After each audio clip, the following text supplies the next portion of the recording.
মোৰ সন্মানী যদি বিচনাৰ বেডত শুনি থাকে মোৰ পাপা আহিবনে মা মোৰ পাপা আহিবনে নাহে 13 বছৰীয়া কন্যাই পিতৃৰ মোবাইলত দেখা পাইছিল অশ্লীল মেছেজ কন্যাই মাতৃৰ হাতত দিছিল দেউতাকৰ কুকাণ্ডৰ তথ্য মোৰ ছোৱালীয়ে দেউতাকৰ ফোনত এবাৰ নহয় দুবাৰ পৰকীয়া প্ৰেম বেলেগ মাইকীৰ সৈতে তেওঁৰ মেছেজ অডিঅ' সকলোখিনি ধৰা পেলাই মোৰ হাতত দিয়ে তাৰ পাছতে দেউতাকে কৰিলে অমানুষিক কাণ্ড এইজন মাজুলীৰ কমল চন্দ্ৰ শইকীয়া বিয়া হোৱাৰ 16 বছৰ হ'ল আছে 13 বছৰীয়া কন্যা 8 বছৰীয়া পুত্ৰ সন্তান কিন্তু পিতৃৰ পৰকীয়া প্ৰেমৰ বাবে পৰিয়ালটোলৈ নামি আহিছে অমানিশা 13 বছৰীয়া কন্যা এতিয়া হাস্পতালৰ বিছনাত কন্যাৰ এটা কিডনী সৰু এটা কিডনী ডাঙৰ 3 মাহৰ ভিতৰত কৰিব লাগিব ডাঙৰ অস্ত্ৰোপচাৰ কিন্তু কোনো খবৰ নলয় পিতৃ কমল চন্দ্ৰই মুখ্যমন্ত্ৰীৰ সহায় বিচাৰিছে উপায়হীন মাতৃয়ে মোৰ মিষ্টাৰ পৰকীয়া প্ৰেমৰ কাৰণে মোৰ ছোৱালীজনী অসুস্থ মোৰ ছোৱালীৰ বয়স 13 বছৰ মোৰ ছোৱালীয়ে দেউতাকৰ ফোনত এবাৰ নহয় দুবাৰ পৰকীয়া প্ৰেম বেলেগ মাইকীৰ সৈতে তেওঁৰ মেছেজ অডিঅ' সকলোখিনি ধৰা পেলাই মোৰ হাতত দিয়ে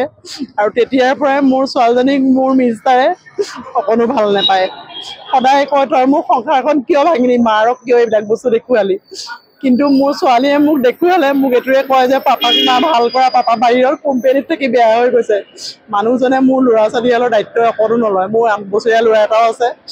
এতিয়াও মই বহুত ধৈৰ্য ধৰি আছিলোঁ যেতিয়া স্বাগত নাৰ্ছিং হোমত মোৰ ছোৱালীজনী মই ভৰ্তি কৰিছিলোঁ তেতিয়া মই প্ৰথম অৱস্থাত মই মিষ্টাৰক ফোন কৰিছিলোঁ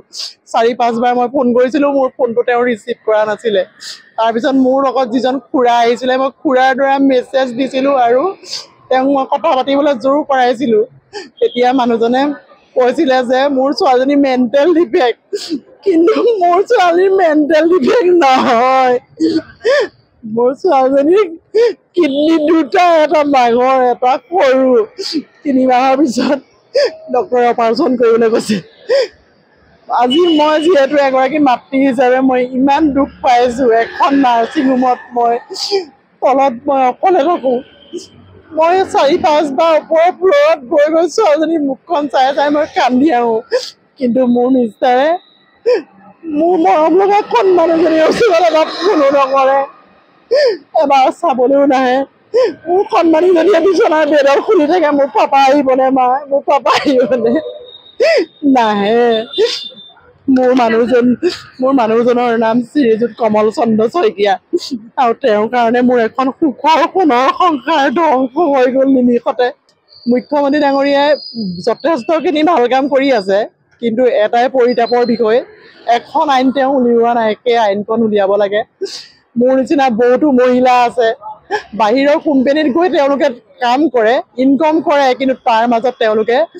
নিজৰ পত্নীক বহুত কষ্ট দিয়ে আজি কিছুমান মহিলাই কি কৰিছে নিজৰ সন্তান এৰি থৈ বেলেগলৈ পলাই গৈছে সেইটো মই ভুল বুলি ভাবোঁ যিহেতু মতা মানুহজন বেয়া হৈ যাওক কিন্তু সন্তানৰ প্ৰতি গুৰুত্বটো প্ৰত্যেকগৰাকী মাতৃ থাকিব লাগে কাৰণ মোৰ মানুহজনে মোক এৰি দিছে যদিও মোৰ সন্তানক মই এৰিব নোৱাৰোঁ মই লাষ্টত এটা কথাই কৈছিলোঁ মুখ্যমন্ত্ৰী ডাঙৰীয়াই মোৰ ছোৱালীজনীক যিমান পাৰে কিমান সহায় কৰক কিডনী 3 মাহৰ পিছত তাই অপাৰেশ্যন কৰিব লাগিব যিহেতু মোৰ হাতত পইচা নাই ইয়াত বিল দিবলগীয়া হয় বিলৰ কাৰণেও মোক মানে কৈ আছে যে বিলখিনি আদায় দিয়ক বিলখিনি আদায় কিন্তু মই নোৱাৰিছোঁ এতিয়া দিব মালিগাঁৱৰ পৰা হাইদৰ আলী NB নিউজ